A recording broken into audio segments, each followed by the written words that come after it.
अब ट्रेन्स खुद पता लगा लेंगी कि पटरी कहां टूटी है। अब ट्रेन्स खुद भांप लेंगी कि खतरा कहां है।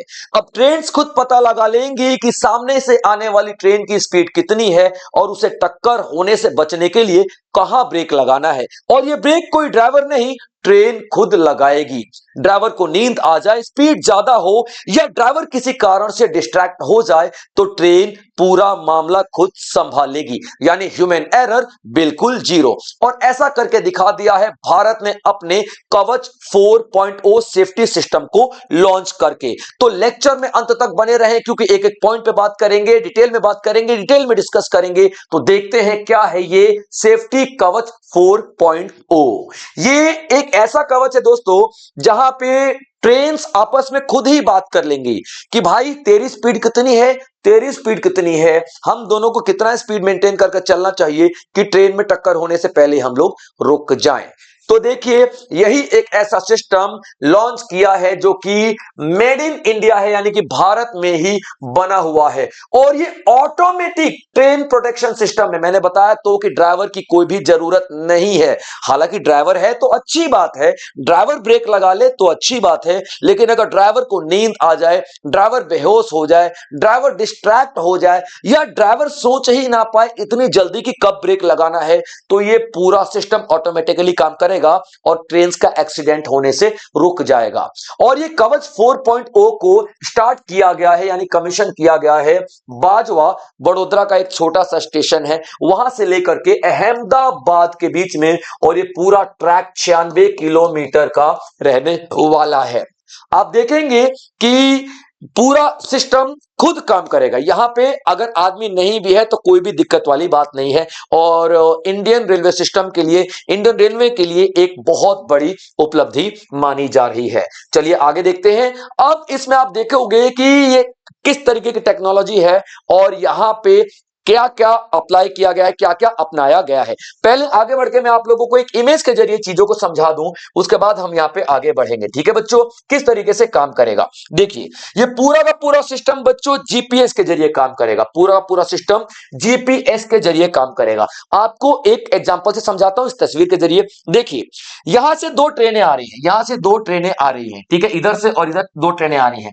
यहां पे मान लीजिए इनका टक्कर होने वाला था, ठीक है। अब इन ट्रेन्स के ऊपर जो इक्विपमेंट्स है उनके बारे में आप ध्यान से देखेंगे, ठीक है बच्चों, याद रखना। यहां पे एक आपके पास जीपीएस एंटीना दिखाई दे रहा है, ये जीपीएस एंटीना, ये जीपीएस एंटीना दिखाई दे रहा है, ठीक है, याद रखना। और इसके ऊपर जीपीएस सिस्टम है, ये दिखाई दे रहा है जीपीएस सिस्टम है, जीपीएस सिस्टम है। अब और इस ट्रेन की जो पटरियां हैं, ये जो ट्रेन की जो पटरियां हैं, यहां पे कुछ ऐसे इक्विपमेंट्स लगे हुए हैं जिनको हम लोग क्या बोलते हैं, radio active frequency identification. Radio active, याद रखना, ठीक है, रेडियो एक्टिव, ठीक है बच्चों, रेडियो एक्टिव फ्रीक्वेंसी आइडेंटिफिकेशन, ठीक है, आइडेंटिफिकेशन ये लगा हुआ है, जिसको हम लोग शॉर्ट में क्या बोलते हैं, RFID, ठीक है, शॉर्ट में। इन पटरियों पे लगा हुआ है, याद रखना, ठीक है। तो अब ट्रेन कितनी स्पीड से आ रही है ये कौन सा डिवाइस नोट कर लेगा, तो RFID नोट कर लेगा। और RFID अपने जीपीएस एंटीना के जरिए ट्रेन की स्पीड को कहां भेज देगा, बता देगा, जीपीएस सिस्टम को बता देगा कि भाई साहब ट्रेन की इतनी स्पीड है, याद रख लेना। सेम चीज यहां पर भी होगी, सेम चीज यहां पर भी होगी। ये जीपीएस एंटीना से याद रखना, जीपीएस सिस्टम में सेम चीज, जीपीएस एंटीना से जीपीएस सिस्टम में ये वाली ट्रेन की भी स्पीड का पता चल जाएगा कि भैया इतनी स्पीड है, याद रखिए। और दोनों के पटरियों में यहां पे क्या लगा हुआ है, दोनों के पटरियों में RFID, तो यहां पर भी क्या लगा हुआ है, RFID लगा हुआ है, पटरियों में याद रखना, ठीक है। अब दोनों ट्रेनों की स्पीड यहां चलेगी। अब ये क्या करेगा, इस स्पीड को कहां भेज देगा, ये इस स्पीड को बोले अरे भाई सुनो दो ट्रेनें आ रही हैं, ठीक है, और उनकी स्पीड कितनी है, इतनी है। और ये कहां पे भेज देगा, किसको, स्टेशन हब पे भेज देगा, स्टेशन हब पे भेज देगा। ये बात आप याद रखना, दिखाई दे रहा, ये स्टेशन हब पे भेज देगा, क्लियर है पॉइंट। और यहां पर भी एक जीपीएस एंटीना लगा है, तभी तो भाई ये जीपीएस सिस्टम जीपीएस एंटीना के जरिए ही तो यहां पे बताएगा ना। तो ये जीपीएस एंटीना यहां पर भी लगा हुआ है, ठीक है, यानी कि दोनों की ट्रेनों की स्पीड को जीपीएस सिस्टम कहां भेज देगा, स्टेशन हब में भेज देगा। अब ये स्टेशन हब किसको भेजेगा, इस डिवाइस को भेजेगा कि भैया ट्रेनों की स्पीड इतनी है और इतनी स्पीड से वो दोनों एक दूसरे की तरफ बढ़ रही हैं। इसको हम क्या बोलते हैं? ट्रैफिक कॉलिजन अवॉइडेंस सिस्टम, यानी कि कोलाइड, दो ट्रेनों के कोलाइड होने से, टकराने से रोकने वाला सिस्टम। नाम से ही समझ में आ रहा है, ट्रैफिक कॉलिजन अवॉइडेंस सिस्टम, यानी कि दो ट्रेनों के टकराने से रोकने वाला सिस्टम। ठीक है, यहां पे भेज दिया जाएगा। Clear point? यहां अब ये सिस्टम, इसको पता चल गया कि हाँ भैया ट्रेन टकराने वाली है। अब ये इन ट्रेनों के दिमाग को मैसेज भेजेगा कि अरे रुक जाओ, ब्रेक लगाओ, ब्रेक लगाओ। ठीक है, अब ये कैसे होगा? अब ये इसको मैसेज भेजेगा। ठीक है, याद रखना ये क्या है? रेडियो एंटीना है। ये क्या है? रेडियो एंटीना है। अब रेडियो एंटीना किस चीज से जुड़ा हुआ है? तो ट्रेनों के दिमाग से जुड़ा हुआ है। रेडियो एंटीना ट्रेनों के दिमाग से जुड़ा हुआ है। ट्रेनों के दिमाग से जुड़ा हुआ है, याद रखना। रेडियो एंटीना ट्रेनों के दिमाग से जुड़ा हुआ है। ठीक है, याद रखना, रेडियो एंटीना ट्रेनों के दिमाग से जुड़ा हुआ है। ठीक है, अब ये ट्रेनों के दिमाग के पास मैसेज चला गया कि भैया स्पीड इतनी है और सामने से भी इस स्पीड में एक ट्रेन आ रही है। अपनी स्पीड तो इसे पता है, लेकिन सामने से आ रही है ये भी इसको पता चल जाएगा कितनी स्पीड में आ रही है। ठीक है, और उसे इसके बारे में पता चल जाएगा। कौन बताएगा? तो यहां पे रेडियो एक्टिव एंटीना से पता चल जाएगा। ठीक है, अब ये जो आपको बॉक्स दिखाई दे रहा है ना, ये जो आपको बॉक्स दिखाई दे रहा है ये वाला ट्रेन का, इसे आप कह लो कि इस पूरे सिस्टम का दिमाग है। ठीक है, अब ये ट्रेनों के ब्रेक को ऐसे मैनेज करेगा कि स्पीड के हिसाब से दोनों ट्रेनें आती आती आती आती यहां पे रुक जाएंगी और एक्सीडेंट होने से बच जाएगा। ये पूरा का पूरा सिस्टम जो है ना बच्चों, ये क्या रहेगा? ऑटोमेटिक रहेगा। यहां पे अगर ड्राइवर है, मतलब अच्छी हालत में है, ठीक है, नींद नहीं आई, डिस्ट्रैक्ट नहीं हुआ, तो ठीक है ना, ब्रेक लगा लेगा। लेकिन ड्राइवर को पता भी तो चलना चाहिए ना कि वहां से सेम पटरी पे ट्रेन आ रही है, तभी तो टकरा जाती है। क्योंकि ड्राइवर को नहीं पता चलता, दोनों ड्राइवर चल रहे, अरे एकदम से ये क्या हो गया? ठीक है, ट्रेन आ रही है, क्या करे? ब्रेक लगाते लगाते बात खत्म हो गई, है ना। लेकिन अभी पूरा सिस्टम समझ में आ जाएगा, इस तरीके से काम करेगा। ठीक है, चलिए आगे बढ़ते हैं। अब यहां पे देखते हैं इसमें इस्तेमाल क्या क्या किया गया था। हम यहां पे थे। ठीक है, चलिए अभी पूरे सिस्टम में आप देखना क्या क्या चीजें हैं। यानी कि जो 96 किलोमीटर का ट्रैक है ना, उस पे ऐसा क्या क्या इक्विपमेंट लगाए गए हैं कि ये सब समझ में आ जाएगा। जो आपने देखा वो तो जो टकराने के बिल्कुल पास पास में है ना, जो टकराएंगी जो दोनों ट्रेनें, बिल्कुल पास पास की बात है। मान लीजिए 8-10 किलोमीटर के डिस्टेंस की बात है ना, लेकिन ये तो मैं 96 किलोमीटर की बात कर रहा हूं। तो क्या लगा है 96 किलोमीटर के बीच में? देखना, पहले तो 17 स्टेशन है, 17 स्टेशन आप देखना। अब इसमें 23 टेलीकॉम टावर्स लगे हुए हैं, यानी कि पूरी रेलवे पटरियों पे ना टावर लगे हुए हैं, टावर। ठीक है, एक एक टावर लगा है 4-4 किलोमीटर के डिस्टेंस पे। ठीक है, तो ये टावर क्या करते हैं? सिग्नल भेजते हैं। टावर क्या करेंगे? सिग्नल भेजने का काम करेंगे, मैसेज भेजने का काम करते हैं।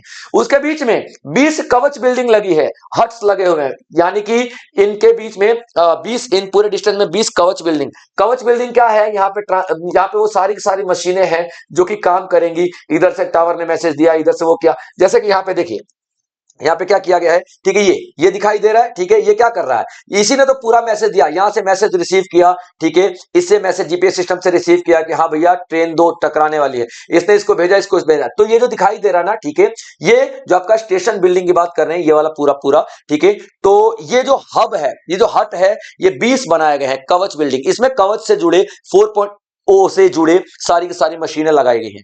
192 किलोमीटर का ऑप्टिक फाइबर, ताकि स्पीड बहुत ज्यादा फैल जाए। ठीक है, याद रखना 96 किलोमीटर ट्रैक है तो इधर और इधर। ठीक है, ऑप्टिक फाइबर कितना लगाया गया है? तो 192 किलोमीटर का ऑप्टिक फाइबर लगाया गया है। अब याद रखना, मैंने क्या बताया, ट्रेन की स्पीड कैसे पता चलेगी? लेकिन ट्रेन की स्पीड तो हर 100 मीटर पे पता करनी पड़ेगी ना, है ना। जरूरी थोड़ी कि ये 100 मीटर पे 160 की स्पीड है तो अगले 100 मीटर पे 160 की रहेगी, नहीं। ट्रेन की कितनी कितनी स्पीड कम हो रही है, उसी के हिसाब से पैटर्न स्टडी करेंगे। तो यहाँ पे कितने 2872 ये लगाए गए, दिखाई दे रहा है बिल्कुल बिल्कुल पास में, ऐसे ऐसे। ठीक है, क्या है ये? RFID, radio active frequency identification tags, जो मैंने आपको बताया था ट्रेन की स्पीड के लिए। क्लियर है पॉइंट? ये सब कुछ लगाया गया है और ट्रेन को रोकने की कोशिश इस तरीके से की जाएगी। ठीक है, अब ये कहां पे लगाया गया है? तो जो पहली ट्रेन है संकल्प फास्ट पैसेंजर, संकल्प फास्ट पैसेंजर, आपको बस नाम याद रखना है कि ये 4.0 कवच 4.0 जो सिस्टम है, ये कहां पे लगाया गया है? तो संकल्प फास्ट पैसेंजर में लगाया गया है, जिसमें 11 डब्बे हैं, 11 कोचेस हैं और जर्मनी से बनाए हुए कोचेस हैं, इसलिए LHB नाम है इसका। तो कुछ भी याद रखने की जरूरत नहीं है, आपको सिर्फ इतना याद रखना है कौन सी ट्रेन है, तो संकल्प फास्ट पैसेंजर है और 11 इसमें डब्बे हैं, यानी कि पहली ट्रेन यही है जिसपे इसको इस्तेमाल किया गया है। अब कवच सिस्टम क्या है? इंडिजिनस है, यानी कि स्वदेशी है। यानी कि इसको भारत ने बनाया है, भारत में इसका निर्माण किया गया है, भारत निर्मित है। ये बात आप लोगों को याद रखनी है, ठीक है बच्चों, भारत निर्मित है। और उसके बाद आप देखना ये किस तरीके से काम करता है, एटीपी पे, ऑटोमेटिक प्रोटेक्शन, ठीक है, automatic train protection ATP system पे काम करता है, जो कि जुलाई 2020 में हम लोगों ने बनाना शुरू किया था, ठीक है, याद रखना। क्यों बनाया था? ताकि हम लोग एक्सीडेंट्स को रोक सके, प्रिवेंट ट्रेन एक्सीडेंट्स को हम लोग रोक सके। और पूरे भारत में तकरीबन 2200 रूट किलोमीटर पर इसको बिछाने का और बनाने का प्लान हमारा चल रहा है। अब देखते हैं कहां तक सफल होते हैं। ये मैंने आपको पूरा बता दिया किस तरीके से ये काम करेगा, सेफ्टी फंक्शंस किस तरीके से काम करने वाले हैं, क्लियर पॉइंट आपको सारी बता दी मैंने, ठीक है बच्चों। चलिए आगे बढ़ते हैं, अब आगे देखते हैं आगे में आपके लिए क्या क्या है। अब देखिए फंक्शनल डेवलपमेंट, कवच ऐसा तो है नहीं कि एक ही बार में हमने सोचा और एक ही बार में हमने बना दिया, ठीक है। तो कवच देखिए हमारा कॉन्सेप्ट शुरू होता है 2016-17 से। हम लोग सोचा कि ऐसा कोई सिस्टम तो होना चाहिए। उसके बाद 18-19 में थोड़ा सा डेवलपमेंट हम लोग करते हैं, यानी कि सेफ्टी मेजर्स वगैरह हम लोग बनाने की कोशिश करते हैं कि सुरक्षा की जाए तो कैसे किया जाए, इक्विपमेंट्स तो होंगे ना, तो पूरा इक्विपमेंट्स वगैरह हम लोग बनाने की कोशिश करते हैं। और हम लोगों ने क्या बनाया था, कवच वर्जन बनाया था 3.2, कवच का 3.2 वर्जन बनाया था। और अभी जुलाई 2020 में हम लोगों ने कवच को एडॉप्ट कर लिया, यानी ऑफिशियली सरकार ने बोला कि यस कवच अभी ठीक है, अच्छा है, और कवच को हम लोग एडॉप्ट कर रहे हैं। तो नेशनल एटीपी सिस्टम, ठीक है, नेशनल एटीपी सिस्टम, यानी कि नेशनल लेवल पे इस एटीपी सिस्टम को अपना लिया गया। एटीपी सिस्टम का मतलब क्या होता है, automatic train system, automatic train protection system, clear point. और जुलाई 2024 को कवच का जो वर्जन है 4.0 इसको अप्रूव कर दिया गया था, किसके द्वारा, RDSO, यानी कि रिसर्च एंड ठीक है बच्चों, रिसर्च एंड डेवलपमेंट स्टैंडर्ड, ठीक है बच्चों, क्या है, स्टैंडर्ड ऑर्गेनाइजेशन, इसने अप्रूव कर दिया था, ठीक है, इसने अप्रूव कर दिया, क्लियर पॉइंट याद रखना, ठीक है। और इसने अप्रूव कर दिया तो हम लोगों ने इसको अपना लिया और आज रिजल्ट आप लोगों के सामने है, ठीक है। अब देखिए टेक्नोलॉजिकल एडवांसमेंट की अगर हम लोग बात कर लेते हैं तो ये पूरा सिस्टम आपका जीपीएस पे चलता है, पूरा सिस्टम आपका, देखिए ये रेडिएशंस वगैरह दिखाई दे रहे हैं ना, ठीक है, इसे पूरा मतलब लोकेशन एग्जैक्ट पता चल जाएगा, सब कुछ पता चल जाएगा, यानी कि ये जो स्टेशन मास्टर दिखाई दे रहा है इसके पास सारी इंफॉर्मेशन अपने आप ही पहुंच जाएंगी। तो क्या है ये, आपको एक तो देखना लोकेशन की एक्यूरेसी, एग्जैक्ट लोकेशन बता देगा ट्रेन कहां कहां है और कितनी स्पीड है उसकी, ठीक है, याद रखना। उसके बाद सिग्नल एस्पेक्ट इंफॉर्मेशन, सिग्नल से जुड़े सारी इंफॉर्मेशन बहुत ही प्यारे तरीके से, बहुत ही सटीक दे देगा, ठीक है, याद रख लेना। और station to station communication OFC के माध्यम से, ओएफसी मतलब ऑप्टिकल फाइबर केबल, जो तार बिछाई गई थी ना, ठीक है, 192 किलोमीटर की, मैं उसकी यहां पे बात कर रहा हूं, ठीक है, इसके जरिए स्टेशन टू स्टेशन बहुत ही फास्ट कम्युनिकेशन हो जाएगी। और उसके बाद देखना direct integration with electronic interlocking system, ठीक है, और डायरेक्ट इंटीग्रेशन डायरेक्टली जुड़ जाएगा, ठीक है, इंटरलॉकिंग सिस्टम के जरिए। देखो ये सब कुछ मतलब एक ऐसे पूरा सिस्टम बनाया गया है कि कम्युनिकेशन बहुत ही फास्ट और बेहतरीन हो जाएगा, एक्यूरेट हो जाएगा, स्पीड वगैरह सब कुछ हमको प्रॉपर बताई जाएगी, ठीक है बच्चों। कॉस्ट की बात कर लेते हैं, तो ये जो कॉस्ट है और कीमत कितनी है, इसको दो हिस्सों में बांटा गया है। एक तो जो ट्रैक है, ट्रैक पे जो इक्विपमेंट्स लगाए गए हैं उनके बारे में बात करें तो 1 किलोमीटर पे 50 लाख का खर्चा किया गया है, ठीक है, 1 किलोमीटर 50 लाख का खर्चा किया गया है।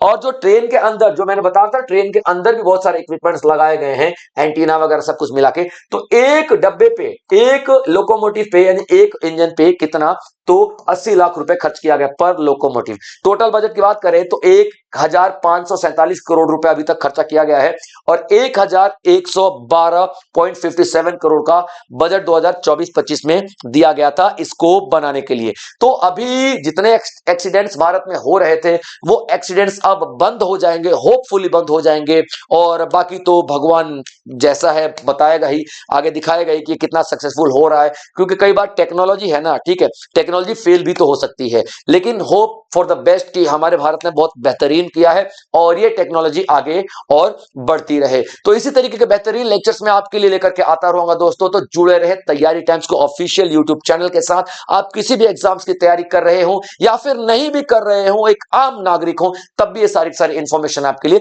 जरूरी हो जाती है बच्चों। जय हिंद।